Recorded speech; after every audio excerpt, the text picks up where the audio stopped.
meaningful reconciliation and respectful partnership with indigenous peoples. Canada में PM पद की race में भारतवंशी सांसद अनीता आनंद भी खूब चर्चा पकड़ रही हैं। अनीता आनंद ट्रूडो मंत्रिमंडल में शामिल रही हैं, कनाडा की रक्षा मंत्री तक रह चुकी हैं। इसके साथ ही इस वक्त कनाडा और बर्तानिया से उठ रही है। खालिस्तानी तहरीक के अहम मरकज नजर आ रहे हैं, वहां से सख्त एहतजाज हो रहा है और खुद भारत भी कह रहा है कि वहां पर ऐसे लोग बैठे हैं। क्या भारत के लिए मुमकिन रहेगा मजीद इसी तरीके से चलना, या जैसे शहजाद साहब कह रहे हैं कि बस ये कुछ अरसा होगा? जाहिर बात है माशी मफादात हैं, बात फिर पीछे रह जाएगी। जस्टिन ट्रूडो का डाउनफॉल स्टेज सेट किया है उनकी उस लड़ाई ने जो उन्होंने इंडिया और प्राइम मिनिस्टर नरेंद्र मोदी के साथ लड़ी। ये बात कही। अनीता आनंद को पहली बार 2019 में कैबिनेट में शामिल किया गया। तब से वो कई विभागों का कार्यभार संभाल चुकी हैं। ओंटारियो की सांसद अनीता आनंद 2021 में प्रमोशन हुआ, उन्हें रक्षा मंत्री बनाया गया। अनीता भारतीय मूल की हैं। 57 साल की अनीता वकील हैं। वो वर्तमान में परिवहन और आंतरिक व्यापार मंत्री के रूप में कार्यरत हैं। उनके पास कनाडा की उन्होंने फजीयत कर दी है। Canada has become a laughing stock all over the world. जिस हिसाब से खालिस्तानी एक्सट्रीमिस्ट ने उधर उत्पात मचा के रखा है, कैनेडियन सोसाइटी में एक बहुत बड़ा एक बदलाव की जरूरत थी और मेरे हिसाब से एक बहुत ही अच्छा कदम है, क्योंकि सांसद रही हैं। इसके अलावा वो कनाडा की पहली हिंदू मंत्री भी बनी। अब उनके कनाडा पीएम बनने की भी चर्चाएं तेज हो गई हैं। बता दें कि भारतीय मूल की अनीता आनंद के माता पिता 60 के दशक में नाइजीरिया से कनाडा पहुंचे थे। वो यहाँ नोवा स्कोशिया के केंटविल में बस गए थे।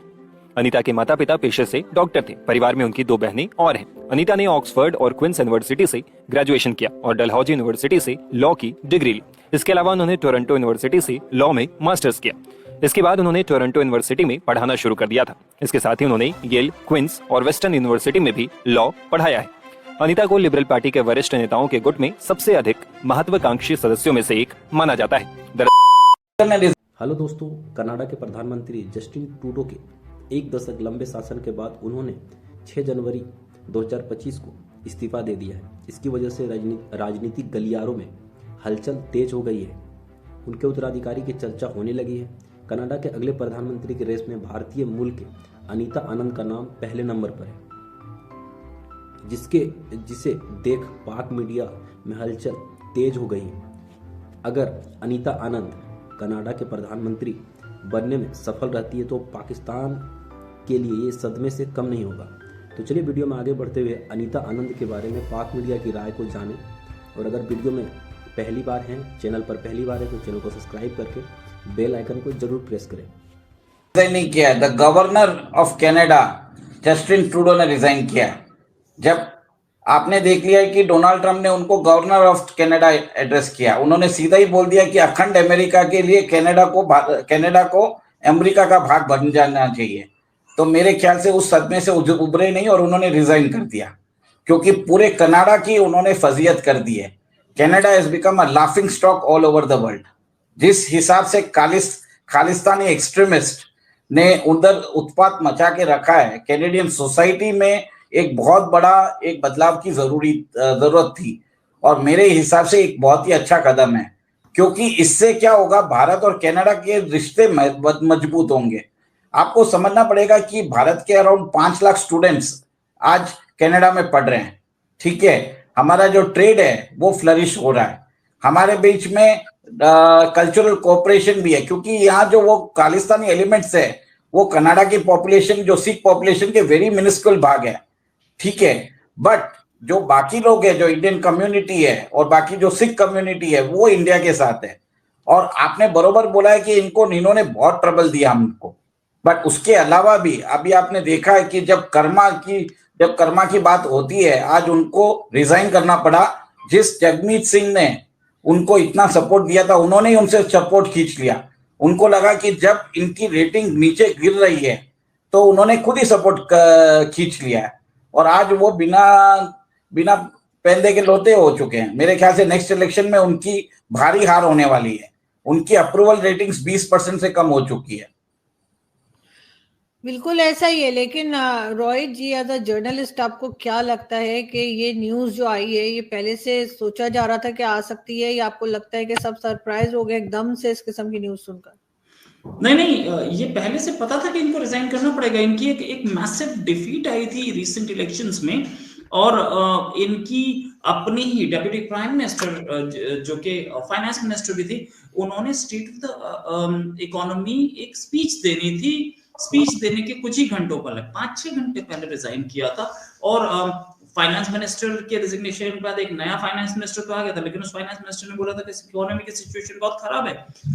इकोनॉमी की सिचुएशन वाकई में खराब थी भी। जो स्टूडेंट्स जा रहे हैं उनके लिए रहने के लिए फैसिलिटी नहीं थी, उनके लिए जॉब्स नहीं थी, लोगों के लिए जॉब नहीं है वहां पे, इन्फ्लेशन ऑल टाइम हाई पे है।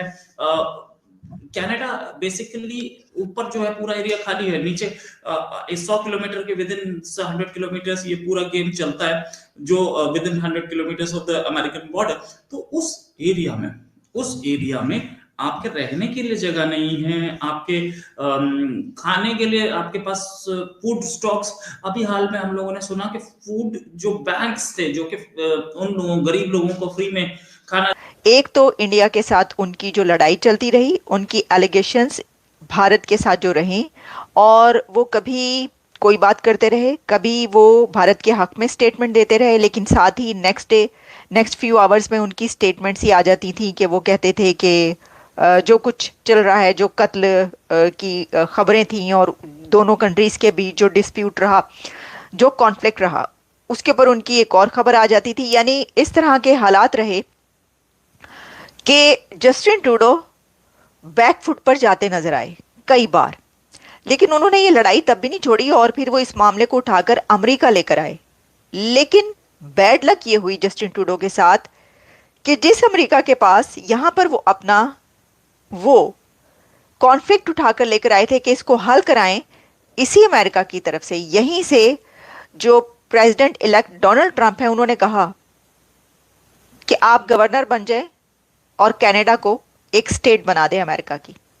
तो इस वजह से उनके ऊपर डबल प्रेशर आ गया, क्योंकि जस्टिन ट्रूडो के डेप्यूटी प्राइम मिनिस्टर और उनकी पार्टी के कुछ और लीडर्स की तरफ से उनके ऊपर ये प्रेशर डाला जा रहा था कि आपने कुछ इश्यूज को सही तरीके से टैकल नहीं किया, जिसमें उनके ऊपर ये प्रेशर था कि आपने इंडिया के साथ रिलेशंस को सही नहीं रखा और इंडिया के साथ जो इशू आपने क्रिएट किया या जो इशू क्रिएट हुआ उसको आप सही तरीके से अच्छे तरह नहीं हल कर पाए, उसको आप उस कॉन्फ्लिक्ट को रिजॉल्व भी नहीं कर पाए, उसका कोई रिजल्ट भी अपने कंट्री के हक में नहीं निकाल पाए, और आपने बिला वजह की बदनामी भी मोल ली और बिला वजह के आपने एक झगड़ा भी पाल लिया इंडिया के साथ। तो क्या एक इतनी बड़ी इकोनॉमी, दुनिया की सबसे बड़ी जमहूरियत, डेमोक्रेसी और दुनिया के एक सबसे बड़े लीडर नरेंद्र मोदी के साथ ये जो उन्होंने एक झगड़ा खड़ा किया, इस वजह से उनका ये डाउनफॉल है। देखें, इसके अंदर बातें ये की जा रही हैं जो मैं आपको बता रही हूँ, जब भी कुछ ऐसा नजर आता है तो उसमें बहुत सारी चीजें होती हैं। और अभी का ये जो है, एक और बात कही गई है उनके डेप्यूटी प्राइम मिनिस्टर की तरफ से और उनके उन लीडर्स की तरफ से, ट्रूडो के जो उनके पार्टी लीडर्स हैं उनकी तरफ से ये भी कहा गया है कि आपने अमेरिका के साथ जो टैरिफ का मामला था वो भी सही तरीके से हल नहीं किया। उनके पार्टी लीडर्स का और उनकी पब्लिक का ये कहना है कि अमेरिका के साथ भी एक और नया कॉन्फ्लिक्ट उस वक्त सामने आ गया कि जब ट्रंप की तरफ से सपोर्ट करने के बजाय या ये कहने के बजाय कि ठीक है हम टैरिफ का मामला जो है देखते हैं, हम टैरिफ नहीं लगाएंगे या कुछ भी, ज़रा कुछ साथ देने, सपोर्ट के बजाय उन्होंने कहा कि आप अपना कंट्री जो है वो एक हमारे उसमें जम कर दें अमेरिका के अंदर और आप इसको एक स्टेट बना दें, तो फिर हम कोई मसला नहीं रहेगा। तो उन्होंने कहा कि दोनों कंट्रीज के लिए टैरिफ का जो है सिचुएशन वो सही नहीं है। अच्छा, इसी के साथ कुछ और जो रीजंस हैं, लॉजिक्स हैं, उसके अंदर ये भी कहा जा रहा है कि जस्टिन ट्रूडो कनाडा के अंदर इन्फ्लेशन, हाउसिंग और साथ ही कुछ और ऐसे इश्यूज हैं जिसको वो नहीं सही तरह हल कर पाए। उनके लिए कनाडा के अंदर इन्फ्लेशन भी बहुत ज़्यादा बढ़ी और हाउसिंग का भी लोगों को बहुत ज़्यादा ऑब्जेक्शंस रही। पब्लिक जो है वो समझती है कि वो इसको नहीं रिजॉल्व कर पाए। तो अब आप ये देखिए कि 2015 से लेकर अब तक जस्टिन ट्रूडो अपने ओहदे पर थे और वो पहले जब आए तो अपनी पार्टी को बहुत जीरो से ऊपर लेकर गए। उनकी पार्टी की कोई पॉपुलैरिटी नहीं थी, उन्होंने इसको बड़ा उठाया। लेकिन इस वक्त जब वो जा रहे हैं तो उनकी अपनी पॉपुलैरिटी कहा जा रहा है कि जीरो हो चुकी है। तो मैं समझती हूँ कि कुछ लड़ाइयाँ ऐसी होती हैं जो कि नहीं लड़नी चाहिए, या ऐसी होती हैं जिनको उस तरह नहीं लड़ना चाहिए जैसा कि आप उसके लिए वे